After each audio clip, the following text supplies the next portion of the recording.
Plus de 233 000 candidats passent le baccalauréat qui a débuté ce matin. Le coup d'envoi des épreuves écrites a été donné par le Premier ministre Choguel Maïga. Bientôt, la BCEAO va expérimenter un nouveau système de paiement instantané pour faciliter les transactions dans la zone UEMOA. Qu'est-ce que cela va changer dans vos transactions bancaires? Réponse au cours de cette édition.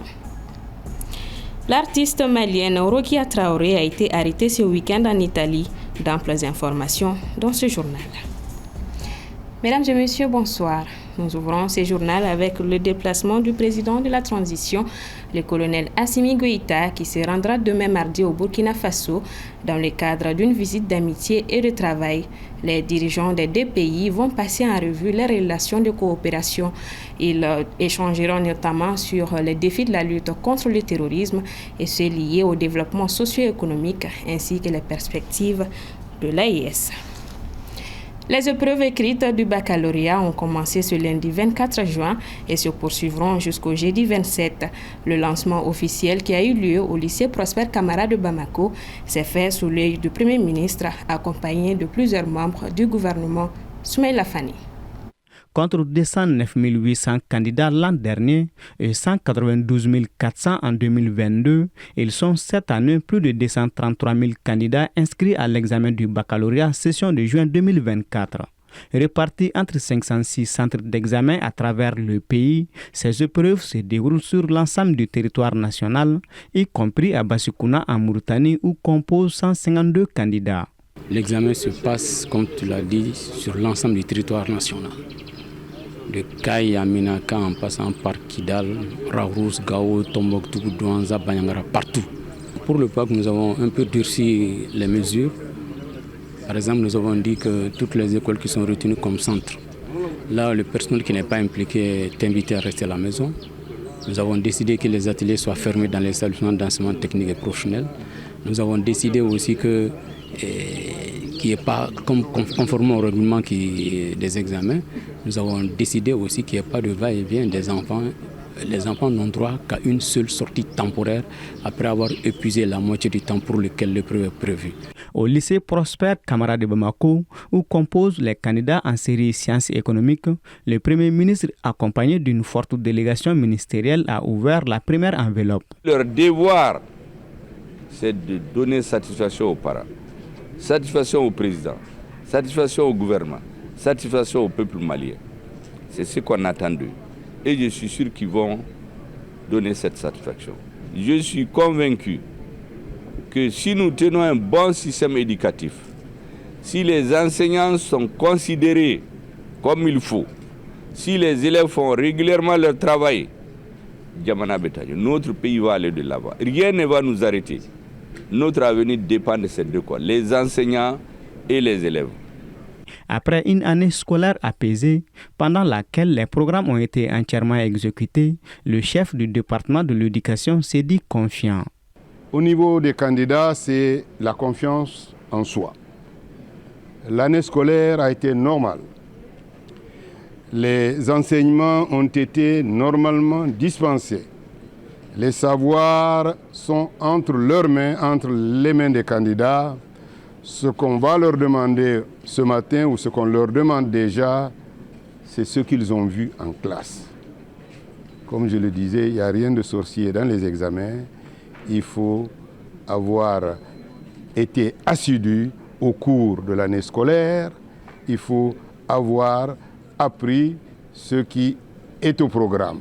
C'est ce qu'ils ont fait cette année et je suis confiant pour la suite.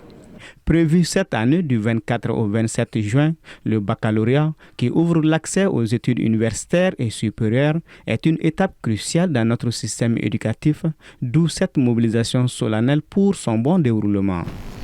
Comme rendu public en début du mois de juin, le comité exécutif national du syndicat de l'enseignement supérieur et de la recherche scientifique a mis en exécution sa menace d'observer une grève de 72 heures allant de ce lundi 24 au mercredi 26 juin. Djeneba Samaki. Le comité exécutif national du syndicat national de l'enseignement supérieur et de la recherche scientifique déposait un préavis de grève sur la table du gouvernement le 5 juin 2024, menaçant d'observer une cessation de travail pour 72 heures allant du lundi 24 au mercredi 26 juin. Cette grève est entrée en vigueur aujourd'hui.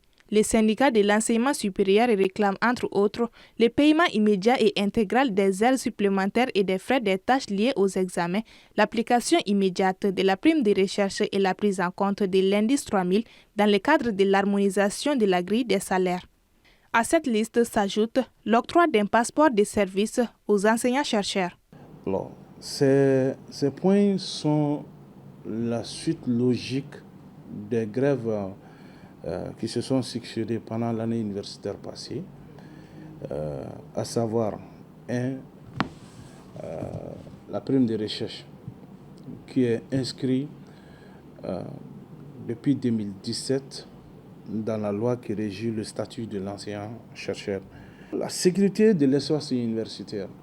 Quand on parle de la sécurité, on parle des armes feu, les armes blanches, les querelles qui se déroulent au sein de nos structures, mais également aussi de la sécurité même de nos IES. La séparation du statut entre nous, enseignants-chercheurs, et les chercheurs. Nous avons demandé aussi, peut-être pour une première fois, le recrutement massif des enseignants-chercheurs au niveau de l'enseignement supérieur. Les syndicats affirment n'avoir pas eu l'attention du gouvernement depuis le dépôt du préavis de grève, ce qui les pousse d'ailleurs à agir pour que les points de revendication soient satisfaits. À ce jour, le mot d'ordre de grève est suivi à 90% sur tous les territoires. La loi est très claire. Quand il y a un dépôt de préavis, vous avez 15 jours francs entre le délai de dépôt et le commencement de la grève. Nous avons observé ce temps-là. Et pendant ce temps, le gouvernement doit convoquer une réunion de conciliation avec la participation des conciliateurs et les deux parties. Chacun doit produire un mémoire en défense pour pouvoir défendre ce qu'il y a à défendre. Mais tout cela est mis à la poubelle par ce gouvernement. Donc c'est ça le vrai problème de la chose. Je suis en train d'acquérir des rapports. C'est vraiment une satisfaction totale à notre niveau. Vous savez, au Mali, on a les grandes structures et les moyennes structures. Les structures moyennes, c'est-à-dire toutes les grandes facultés sont avec nous. Et la grève est suivie à la hauteur de 90% aujourd'hui au niveau de l'enseignement supérieur, même dans les régions. Exactement, même dans les régions. Aujourd'hui, c'est l'université de Ségou qui est fonctionnelle. Nous avons vraiment des enseignants là-bas qui sont déterminés à suivre la grève. Ces revendications reflètent des frustrations accumulées face à des promesses non tenues du gouvernement et à des conditions de travail souvent difficiles. À noter que la grève peut être reconductible ou pas, dans la mesure où, après l'épuisement des 72 heures, une rencontre est prévue avec les membres du syndicat pour décider de cette question. Jeudi 20 juin, 11 responsables politiques ont été arrêtés alors qu'ils étaient en réunion au domicile privé de Moustapha Diko, vice-président du parti ADEMA. Ce matin, ils ont été présentés au procureur du tribunal de la commune 5 qui a décidé de les placer sous mandat de dépôt pour tentative de déstabilisation, atteinte à la sûreté de l'État et trouble à l'ordre public. Outre M. Diko, cité plus haut, figurent parmi ceux qui vont aller en prison Yaya Sangaré, secrétaire général de l'ADEMA, Moulay Aïdara du PDS ou encore Amadou Maïga, vice-président du RPM. Mohamed Ali Batili, arrêté en même temps, a été libéré le vendredi, bénéficiant de son statut d'avocat. Je vous l'annonçais au sommaire, un grand pas vers l'inclusion financière et la fluidité des transactions dans la zone UEMOA. Un nouveau système de la BCEAO qui entrera en vigueur en juillet prochain permettra aux usagers d'effectuer des transferts et des paiements instantanés, quel que soit le type de compte ou l'institution financière de l'expéditeur ou du bénéficiaire. Les fonds seront reçus instantanément et disponibles immédiatement. Paul Yapinguessan pour plus de précisions. La Banque centrale des États de l'Afrique de l'Ouest, BCEAO, franchit une étape majeure dans le domaine des services financiers avec le lancement imminent de la phase pilote de son système de son paiement instantané interopérable au sein de l'Union économique et monétaire ouest-africaine UEMOA. Prévu pour le 22 juillet 2024, ce système promet de simplifier et d'optimiser considérablement des transactions quotidiennes des populations de la région. En fait, nous sommes en train d'aller vers la monnaie numérique des banques centrales. Donc ça veut dire que vous allez avoir un porte-monnaie électronique. Vous avez parlé de système de paiement interopérable instantané. Évidemment, c'est la voie. Les États-Unis l'ont appliqué. Ils sont en train d'étendre ça à l'ensemble des systèmes de paiement. L'Union européenne, en mars, a passé une législation, un règlement approuvé par le Conseil européen et le Parlement européen. Donc, jusqu'en 2027, ils vont aussi appliquer toute la gamme. Donc, et cela, c'est vraiment de l'innovation financière qui va changer la vie, en tout cas le mode de paiement pour beaucoup de personnes et beaucoup d'entreprises et apporter vraiment de l'innovation dans la manière dont nous allons payer nos biens et services. L'adoption de cette infrastructure de pointe conforme aux normes internationales de sécurité des systèmes de paiement est considérée par la BCEAO comme un élément crucial pour promouvoir l'inclusion financière au sein de l'UEMOA. Ce lancement marquera un tournant important en matière de services financiers dans l'espace communautaire avec des avantages considérables. Les avantages, d'abord, c'est la simplicité. Mais aussi, c'est le fait que la sécurité, parce que ce sera un système sécurisé avec des normes internationales. Mais cette fois-ci, le virement est instantané. Ça ne doit pas dépasser 10 secondes. Exceptionnellement 20 secondes pour des problèmes de connexion et autres. Mais le virement, quand il est fait, il est reçu par celui à qui il est destiné immédiatement. Mais c'est même au niveau des banques. Souvent, vous déposez de l'argent sur votre compte, on vous donne un papier, on vous dit que c'est crédité. Mais effectivement, vous ne pouvez pas faire d'opération souvent jusqu'au lendemain. Certaines banques, vous pouvez faire l'opération immédiatement. Tout ça, ça va finir avec cela. Ça va permettre d'amplifier les transactions. Ça, c'est bon pour l'économie. Parce que plus il y a de transactions et plus elles sont rapides, plus l'économie croît. Le système opérationnel 24 heures sur 24 heures et 7 jours sur 7 devrait permettre aux utilisateurs de réaliser des transactions instantanées, quel que soit le type de compte détenu, que ce soit auprès d'une banque, d'un émetteur de monnaie électronique, d'une institution de microfinance ou d'un établissement de paiement. En culture, la chanteuse Rokia Traoré a été arrêtée en Italie ce dimanche 23 juin. Une arrestation qui intervient dans le cadre d'une condamnation en Belgique dans une affaire de non-représentation d'enfants. Assetoumani Koulibaly nous en dit plus. Des médias italiens avaient indiqué que la musicienne avait été arrêtée vendredi à l'aéroport Fiumicino de Rome où elle venait d'atterrir pour donner un concert dans le pays. L'information a ensuite été confirmée hier dimanche 23 juin par le parquet de Bruxelles.